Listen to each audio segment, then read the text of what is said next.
It's going to be a very good program, everyone, and I promise you we are all going to be learning an awful lot today, but we've really got to get our facts straight with things that we see going on, and we're going to start working through some things. But first of all, I want to make sure I invite you all, if you're near Seattle coming up in 2 weeks, less than 2 weeks, I'll be up in the Seattle area, Lake Stevens, with Pastor Billy Crone, Eric Barger, and Pablo Forsini, Friday, Saturday, and I believe Eric will also be speaking there on that Sunday too. You can check that out at Hope for Our Times. It's going to be a terrific conference with my good friends, Eric, Pablo, and Dr. Billy Crone. Going to be fantastic. Hope you can all join us. Stand With Us posted this.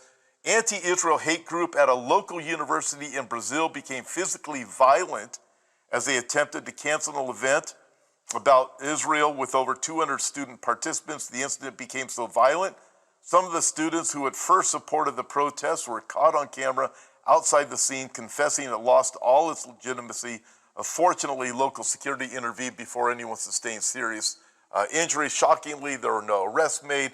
We are seeing this type of thing happen all over the world right now, especially the Western world, and that here in the United States, we're watching an explosion of anti-Semitism and anti-Israel protests happening all over university campuses. Many of you saw over the weekend, Columbia University. We're going to roll a short video right now. This is just from this morning.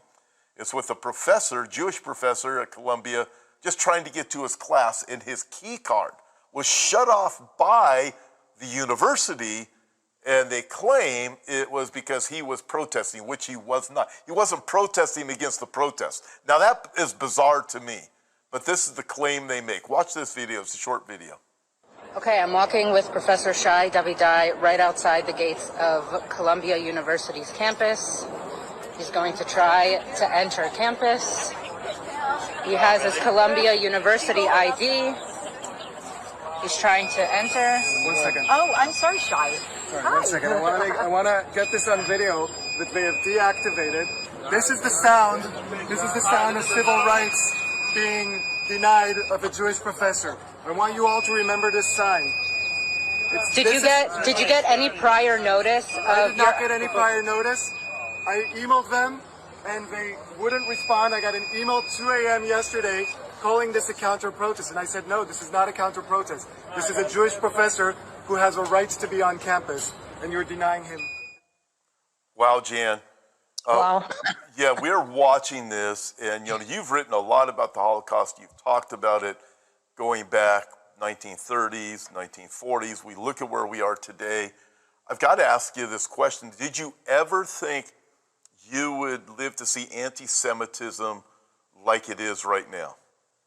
No, and I've written one book on the true story on the Holocaust, so I had to research the whole topic, very horrible, horrible topic, but I never thought I'd be watching, as I have the last, many weeks now, long live Hamas, death to the Jews. I remember what happened in Europe, and it was just horrific beyond comprehension, was kind of localized. But the passion today, the anger today, has hit every major capital of the world with demonstrations that are insanely pro-Hamas. Really? Pro-barbarian.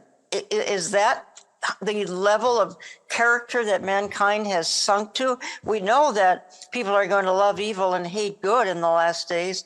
Is this an illustration of loving evil and hating good? Every man doing what is right in his own eyes. And we just saw this Jewish professor. Does he not have rights? Apparently not. So he is a victim of this present whole death to Israel, death to America, death to all things good and all things righteous. No, Tom, I can't quite get over it. My breath is taken away. Yeah, to me, it's shocking. When I think of the days of Germany, things were localized to that part of the world. But this is happening everywhere. It's happening everywhere. Uh-oh. I just spilled water on my laptop. That's not good. But this is happening literally all over, especially the Western world. We already know how China feels. We're finding out that China is helping to fund certain things with Iran, which I want to get into, because so is America, and I want you to speak on that. with both Obama and Biden, but where we are right now, and it's disturbing because it really is global this time. And yet, we know biblically Israel, the Jew is going to be the people group that the Bible's going to focus on during the last days. And we are watching the Jew as a people group. And then we watch the nation of Israel, the land, I should say, of Israel becoming also this problem. Jerusalem is the epicenter. This talk will eventually shift to just Jerusalem, but I look at this and it's hidden under this term of anti-Zionism. But what a lie that is. Yeah, and my question would be, and if I were a little more energetic, I might try and go out and interview some of these folks. Do they even know what a Palestinian is? Do they even know that, there is no Palestinian history whatsoever? Do they even know what they are for and what they are against? They love the limelight. They love the attention. The publicity clearly is addicting.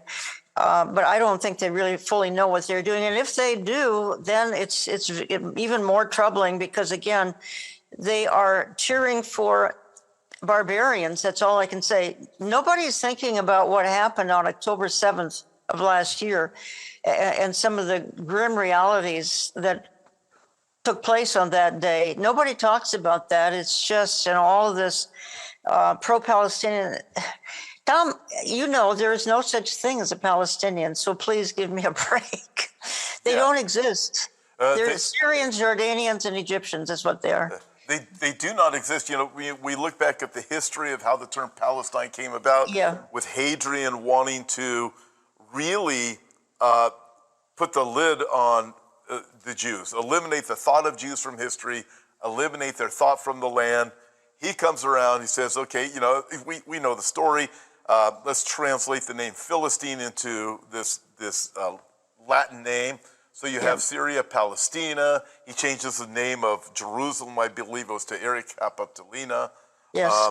And so we have this, and he was so effective, the devil was so effective in using Hadrian, that here we are, 1,900 years after Hadrian, we are dealing with this lie. And it's such a strong lie that, Jam, my Bible right here, in the back, it has a map, and it says Palestine in the time of Christ, when that name didn't exist. That didn't exist. Didn't even exist. So we have these things, but the people that bought into it, we're constantly dealing with it, and it seems like we're definitely a minority, even within the church, when we proclaim these things. It's the truth is not being taught. It's just the CNN sound bites, even Fox News. It's just their sound bites that are pro-Hamas, pro-barbarian. Right, and then guys like Tucker Carlson came along, this is a couple weeks ago now, and he furthered the disaster.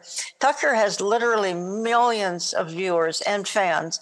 I mean, I've been one of them, I can't say I am any longer, because he let this so-called Palestinian Christian, Munter Isaac, just trash Israel and the history over there, and repeated one lie after another after another. And Tucker would normally jump on all these false statements and speak the truth, but I think he was siding with this Munter Isaac. But that just furthered the disaster is my only point, because of the millions who follow and respect Tucker Carlson. So, and I'm not suggesting that he's part of the church. I have no idea. His original background was Episcopalian. His wife is a Bible-believing Christian. I do not know where Tucker stands as of this day, but that was a revealing interview. And I think some of this fervor, it's catching some good people and it's sweeping them up. And maybe they don't know enough of history that they go along with the lies. Well, isn't that sad though, Tom? It is, because there's a lot of people. Tucker's not the only one. He may be the most influential, him and Joe Rogan. But the most influential, but there's a lot of them that are very popular, that people I used to watch, and pre-October 7. Yeah. And I would engage with things they said. It comes down to Israel, and it's just these lies that are constantly coming forth, and they're believing them. I've asked people online, come with me, visit with me in Jerusalem. We will go into these areas that you talk about, that you say these things are what they are, and we'll see firsthand for ourselves. We'll talk to Muslims, we'll talk to Jews. Well, we'll do it all. But I look at it as just awful. When we think of this, here we are, it's Passover. And we think of the Biden administration. And the things that are coming out of the Biden administration, to me, have been very anti-Israel. It's lay down your weapons. You're not going to get any more weapons. We don't give any money to Iran. But these things, they do give money to Iran. Jan, can you talk a little bit about that? Sure. Between Obama and Biden, we've now given Iran about, I don't have the exact, it's around $100 billion. And I think it would be safe to say that America financed this invasion that Iran perpetrated. This is now 10 days or so ago. We're financing their weapons program. As a matter of fact, Mr. Biden knew 72 hours before the invasion of Israel by Iran, the artillery attack and all the ballistic missile, drone, et cetera. Biden knew 72 hours. Turkey knew 72 hours ahead, and they apprised our White House and our State Department. So we basically financed that invasion, which has terrible consequences, folks, to any country that does this. And then I think the other troubling thing, Tom, is our foreign policy coming out of our White House and State Department. It's appease. It's one word, don't. I mean, isn't that terrifying to you as an Iranian? Don't. It's coming from the White House, ceasefire, demand a Palestinian state, no demands for Hamas, and then just put the pressure on Israel. Don't retaliate, restrain, don't retaliate. Tom, this is just setting us up for, I'm afraid, a Genesis 12:3 curse that is going to be staggering, and it's not necessarily decades away. It could be minutes away. Very well could be. Bill Koenig, you've had him on many times. I have. He's a very good friend of yours, and he'll point out, hey, this decision is made here. 2 days later, this happens. And look at this when we think of Genesis chapter 12, verse 3, where many people out there mock us now for using that. People on the right, I'm watching them, I see them, they're mocking us, they start laughing. Yeah, like that's really a problem, right? Well, laugh at God. Well, exactly. And then, in Joel chapter 3, I can't help but think of this. Behold, in those days, and at that time when I bring back the captives of Judah and Jerusalem, I'll gather all nations and bring them down to the valley of Jehoshaphat, and I will enter into judgment with them there on account of my people, my heritage Israel, whom they have scattered among the nations. They have also divided up my land. And I'm reading this article. This is right now. This is from this morning. Let me see. I'll find it here. Biden's message, Passover message: ceasefire, aid to Gaza, and two-state solution. Those three things. So we know the aid to Gaza is not going to the people who live there. We all see people partying on the beaches in Gaza, even while the world is saying Israel's killing them all. But they're saying, lay down your weapons. All the stuff has to go to Gaza, which really goes to Hamas, and then we're going to have a two-state solution. We're going to divide the land. This is disturbing with Genesis chapter 12. I will bless those who bless thee, I'll curse those who curse thee. And the billions of dollars the Biden administrations have given to Iran in the lies. Well, we aren't funding anything. No, we're not sticking up for Iran. Even Saudi Arabia knows the U.S. is. Well, and that was an interesting angle of what happened back some 10 days ago. I mean, the Saudis participated on Israel's side, and so did Jordan. Whoever thought we'd live to see that, but that's kind of a new day of allies in the Middle East. But at the same time, strange allies in the Middle East as America pulls away more and more and more and more. And that's why I'm not endorsing anything here, but something needs to change in November, or this whole issue of Israel is going to sink America. And granted, we have to go away for global government anyway. So maybe this is just speeding that cause. Well, I want to get to Antichrist here in just a minute. A couple other questions I want to ask you. But first, I got to ask you this. People want to connect with you. I can't imagine anybody watching this doesn't already follow you. But let's just suppose there's some out there that don't. How can they follow you, Jan? Why don't you just go to olivetreeviews.org and sign up for the e-newsletter or the print magazine. Everything's free. The e-newsletters once or twice a month. And that's probably, I would love to have them become listeners. The program is posted to my website, olivetreeviews.org, under radio. It's on 1,000 radio stations. And then it's electronic all over his channel. Many places electronically, but olivetreeviews.org is the easiest way to catch every. Tom is one of my most frequent guests because he's so verbal and articulate. Now, I mean that, Tom. I love having you as a guest. You're very kind. I love having you as a guest, too. And I do want to reiterate this, everyone. If you have not yet signed up for Jan's newsletter, of course, I want you to sign up for mine, too. It's free, and so is Jan's. And listen, go to Olive Tree Views and sign up for her newsletter. You're going to be blessed. Updates on events, all different types of things, interviews that are done. You get everything there, as Hope for Our Times. So sign up for both of them if you don't. And these things are, Amen. These things are absolutely free to do. And folks, we have to get the word out. Exactly. We can see what is happening out there. Exactly. The devil gets all of his lying news out there. It's everywhere. It's That's on right. all the mainstream media. It's on most of the social media now. And we are finding that we are a much smaller group than we may have thought we were a couple of years ago. Jan, interesting, I was with Brandon Holthouse not too long ago. I've done a lot with Brandon lately. Yes. And he just brought that up. We are finding out just what a minority we are who stand with Israel, who continue to preach both the Old Testament and New Testament and believe that the prophecies of the second coming of Christ are real.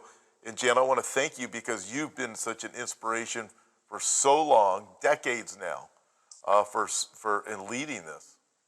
Well, I think my question, Tom, is this issue that we're talking about, and that is standing by Israel, is that going to be the dividing line now in the church? Is that going to divide even evangelical Christians? It's certainly dividing the more liberal church from the conservative church, because in the past, traditional evangelical Christianity, slam dunk, no brainer, they're pro-Israel. That's beginning to whittle away now. And I'm just wondering if what happened in October and the fallout has now become the big divider in the church. And so more churches are falling off. That's what I'm hearing. And if they're not falling off, they're being silent. They're saying nothing. They're not even, you and I have talked about this before, they're not even praying for the peace of Jerusalem.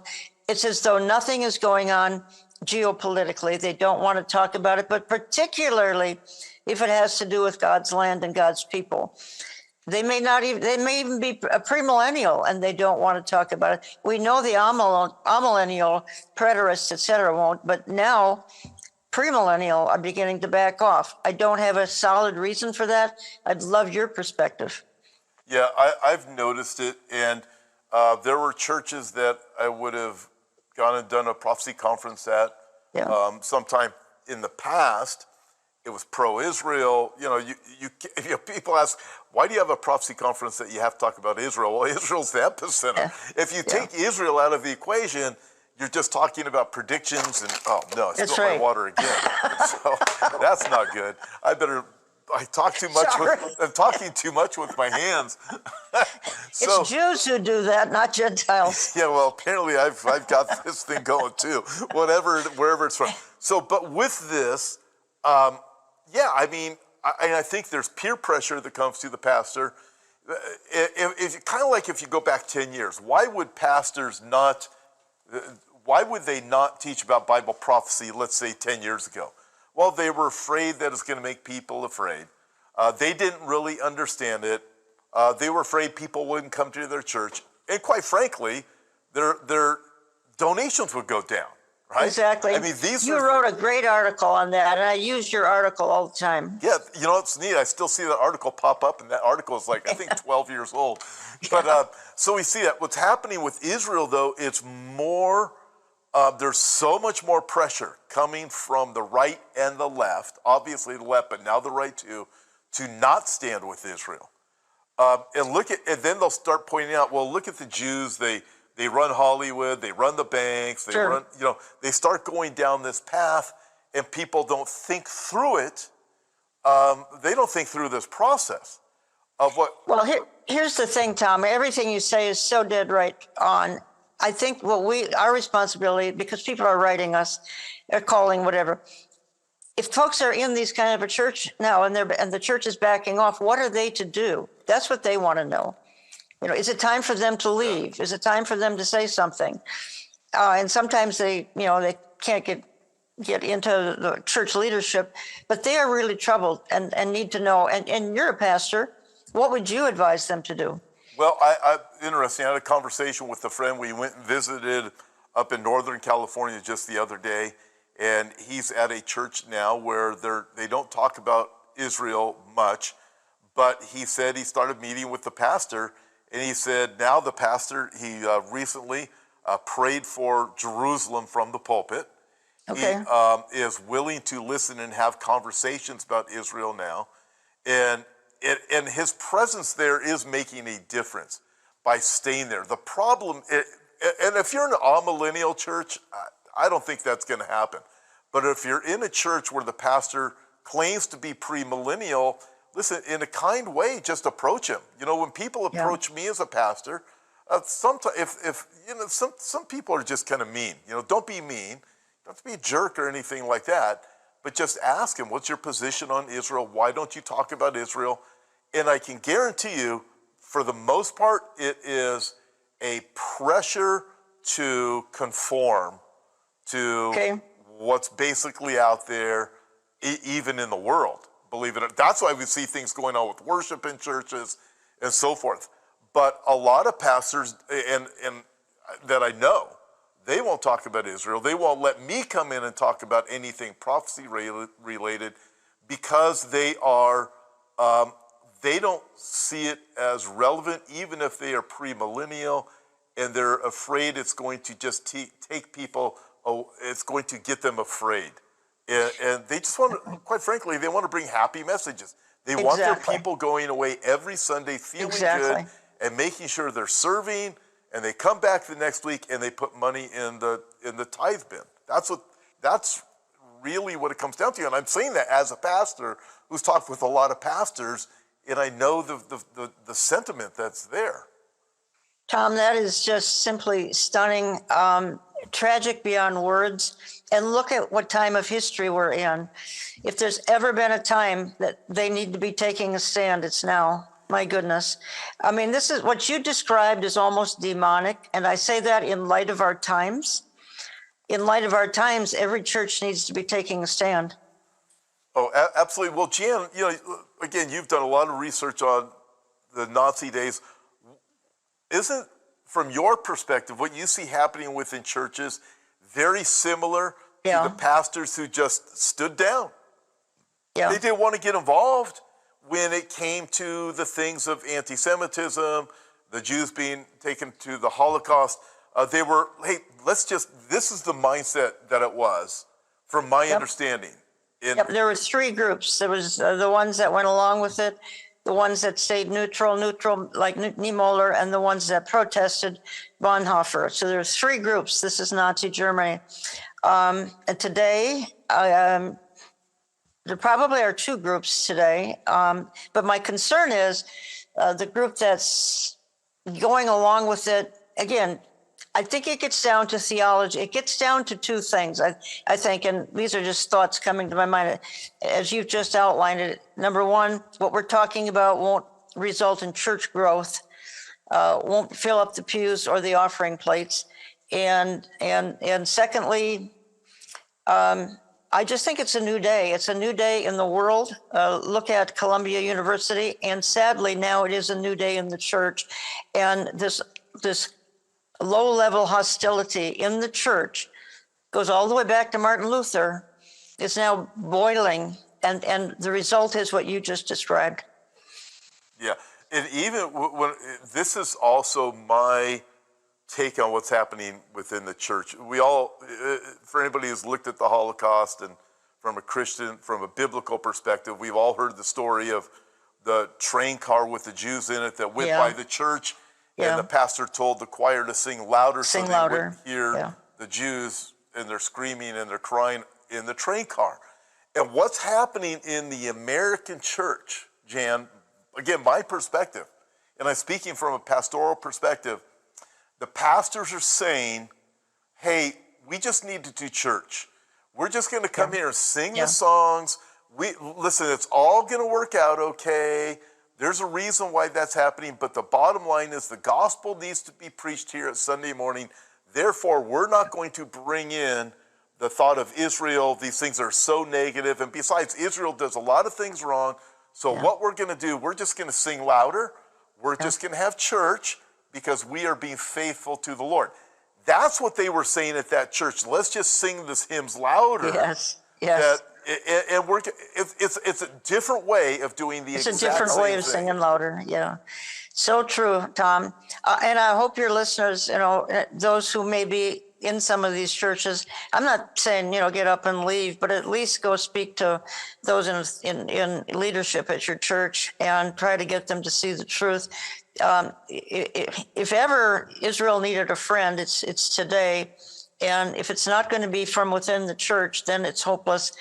She will be all alone. And maybe this alienation will drive her to the Lord. That's our hope.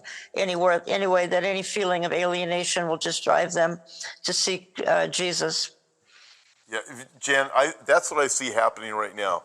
God is moving Israel into a place of turning to Him. I was speaking with one of my Israeli friends not too long ago. And you look back at Israel's history, there were not very many times that Israel didn't look to their neighbors. At the time of Judah, they looked to Egypt to save them from the Babylonians, or the time of Assyria, whatever it was. They would look to a different neighbor to save them, and Israel has this habit of doing that. Yes. But God, Jesus said in Matthew 23, you will not see me again until you say, blessed is he who comes in the name of the Lord. I believe Israel is being moved to that place, but we as believers in Christ must stand with Israel. And I think, Jan, I'm really curious your thoughts on this. I think right now we are being tested in the church. And the people out there that are saying God's done with Israel, for example, replacement theology. Well, what you're saying then is grace is good for the Gentile, but there's no such thing as grace for the Jew. That's really what is the message that's being proclaimed, and even within the Gentile churches that have been premillennial, they're starting to go into that same place because it's a constant fault finding. Anything a Jewish person is doing right now, well, look at what this Jew did. Well, look at what Netanyahu did, and it's nonstop. Well, this is a setup, Tom, for Daniel's 70th week, the time of Jacob's trouble. This is all trending towards the tribulation, and Israel is just sort of in a setup position for what's going to play out then. But remember, then in the tribulation, they're going to have some security for 3.5 years by Mr. Antichrist. He's going to make all sorts of promises to them. And I think he will keep a lid on some of this until the midpoint when absolutely all hell breaks loose. I mean, I'd like your perspective on that. Well, that's a great question because we've had to think through this also. You're the one that said, hey, Antichrist is Mr. Fix-It. So I've used that zillion times because he is. We have a world that's in a mess right now. Lawlessness is abounding. The economy is eventually just going to blow. We know all these things, but we also know they're all biblical at the same time. They're prophetic, so we know they're going to happen. Well, so is anti-Semitism. But if Antichrist is Mr. Fix-It, he has to get the Jews on board with his plan. So and he does. He's going to be so charismatic, he will win them over, and he also has to have the ability to, as you said, put a damper on the anti-Semitism that's happening. And it will be. I think it's going to be controlled from the outside for, say, 3.5 years. However, if we look at anti-Semitism right now, if anybody out there, guys, if you're honest, it is horrific what's happening right now. Unbelievable to see it happening everywhere. Jan, we were at the Ben Gurion airport coming home about 4 or 5 weeks ago, and the lady who was helping us there, walking us through the process, she asked us, well, where are you going? Los Angeles. What's it like in Los Angeles? And said, you're seeing it.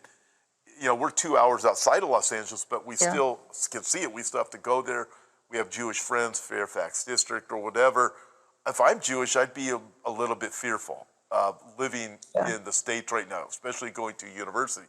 But with that being said, he's got to control it, make it seem like he's got anti-Semitism under control. But Jesus said, out of the abundance of the heart, the mouth speaks, so we know it's still there. It may be subdued for a time, but when Antichrist gives his green light and demands to be worshipped as God, it is going to be, all hell's going to break loose, and the anti-Semitism that we're watching all over the world is going to explode at that point. And that, to me, is very troubling. But I think the Jews are being set up, even now. They may not know it, but once that Mr. Fix-It comes on the scene, they are going to have to lean on him eventually and turn to him for security. He's going to let them build their temple. He's going to give them some great security. If someone came along, let's just say someone showed up at Columbia University today and said, hey, I can make all this right. Said this to the Jewish students. I can make all of this go away. I can make all of this just settle down, and you will be in perfect safety, you Jewish students at Columbia or these other institutions. I am guaranteeing your safety. Do you think they wouldn't fall for this? My goodness, they're hiding in closets. They'd fall for this hook, line, and sinker. And that's just a little microcosm of the whole world during the tribulation, where they're going to look to him for security. He's going to betray them, something terrible, but they are going to have peace and safety for a short season. That is an excellent observation. So Columbia University today, a microcosm of what's coming. That, I can totally see it. Now that you put it into that perspective, he comes along, I can fix this, I can guarantee your safety, you're going to be able to go to class good. I'm even going to build you a temple. You would be willing to do almost anything if you knew that that person could actually pull that off for you. And that person will have the ability to convey that message that they will. So why would you not? It'd be crazy not to. Yeah. Wow, what a I think there's absolute panic in the hearts of a lot of Jews. And even if you're not on that institution or any of them, you can't tell me. If I were to call my Jewish relatives this afternoon, which I'm tempted to do, I can assure you I would hear panic in their voice. They can't, I talked to one recently, they can't believe what's going on. They don't have the biblical perspective. They had no idea that they were going to be hated like this in their lifetime. It's one thing to look back to 1938, when most of listeners here weren't alive in 1938. Okay, now, 80 years later, 85 years, my goodness, it's 1938 again. I can tell you it is. It's just on a broader scale. The sentiment is very similar. The fear in the hearts of people is very similar. Where can I run to for safety is very similar. But at the same time, it's global, not just in the heart of Europe. It's global, and I think it also gives us a really good understanding of how far along we are on the timeline of God fulfilling his prophetic calendar. And yes, reminding us how late. Yeah. By the way, everybody, if you want to support Israel, you can do that through Gihon Springs, and we'll have that link in the description. You can check it out there. It's also on the website. Gihon Springs, great ministry. It reaches out to unsaved and also Messianic Jews over in Israel. It's fantastic ministry. Go ahead and check it out. GihonSprings.org is what I believe the website is. Jan, as we look at this with these things with Antichrist coming up, I want to go back to America for a minute. But before we go back to America, and just really startling, but I was reading that the protests that have been happening, blocking some of the highways, the pro-Hamas protests are funded. Some of them have been funded by Act Blue. Okay. And, you know, the funding has to come from somewhere. These things aren't just organic that are happening. So we know there's money that is behind these things, just as there was money in the days of Hitler's Germany. There's money that had to fund certain things. In fact, sadly, some of the money for Hitler came from some American corporations, which is another story. Oh, you're exactly right. In and of itself, but it's happening right here and it's funded. So I would say, everybody, don't be fooled into thinking these are just automatic grassroots and people are easily manipulated. And students have been, their minds have been warped over the last several years of some of the teachings they've been given. So we watch this. It's terrible to see all the anti-Semitism. Lawlessness is just growing more and more. And Jan, as I look at this, you offer great hope. What would you say to all our viewers? Well, you know, today is Passover, and my ultimate exhortation would be that everyone put the blood of the Lamb of Jesus on their heart, and in other words, to become a born-again Christian today. That's the most important thing. If someone watching isn't, beyond that, my hope, Tom, in that you and I are believers, is obviously our blessed hope, and we've kind of been talking about how all of this is setting the stage for the blessed hope, because all of this is predicted for an end time generation. And of course, once it's in the tribulation, everything gets accelerated. We're not here for that. We're going to be removed from before that hour of testing comes upon us, Revelation 3:10. So I just encourage everyone. And again, I mean, our churches may be silent, but that doesn't mean that all of us can't somehow join together, even if it's online, and encourage one another, because heaven is our future. Heaven is our home. In heaven, there'll be none of this division, this friction, this alienation, this antagony. You know what I'm trying to say. There'll be none of that going on. So it's going to be perfection. And not only that, but every health problem on the world will be done with. So I'm looking forward to that time. And I think it's sooner than any of us can possibly imagine. I really do. And some of the horrible things, even though it's tough to watch, they're telling us, I think, that Jesus' return is very, very near. Yeah, I do too. And I look at this whole, and really Israel is the timepiece. Yeah, it's a timepiece. The fact that the world's attention is now on Israel, it's on the Jewish people, and the land of Israel is not a coincidence. And absolutely. It's global. I mean, the things we're hearing about with Russia saying, hey, starting to line up with more and more with Iran. I mean, we're watching so many different dynamics, but the attention is on Israel. It's eventually going to shift, not just on Israel as a whole, but on Jerusalem itself. And we know the attention is going to go there. Jan, what do you see for America? I know you've been asked that question like a million times, but things don't look real good. I have a hard time, and I am repeating myself just a little bit, in that the demons seem to be unleashed on October the 7th. It's hard for me to see that prosperity is going to the toothpaste is out of the tube, I believe. It's hard to get it back in the tube. And a shift in November would be helpful. I'm not sure that that kind of reprieve is promised to us this time. Who knows? All of us want to see America prosper. At the same time, I think that would certainly extend and delay the timing of the rapture. Wouldn't have to, but I think it might incline to do that. I think chaos is just a constant reminder that we're running out of time. So I just believe that anything that happens now probably needs to be spiritual and within the hearts of every one of your listeners, more than a political shift that's about to happen. It may happen. I kind of doubt it's going to happen. I think that the Bible is reminding us that Jesus is coming, not 10 years from now, maybe 10 minutes from now, based on everything we've talked about today. And that should be good news for the believer. If you're unsaved, again, apply the blood of the Lamb to the doorposts of your heart. Amen. And get it's just a reminder, get the message of the hope of Jesus out there. It's like, don't waste any time. No, don't waste any time. We're running out. Yeah, we work while we have day. Right now, we've got daylight. So we do all that we can. That's why Jan and I both do this. Jan, one final thought for anybody who's Jewish that's watching this. You're Jewish, you're a believer in the Lord Jesus Christ. What would you say to them? Well, the most Jewish thing you can do is embrace the Jewish Messiah, Yeshua. And believe it or not, around the world, untold number of Jewish people are doing that.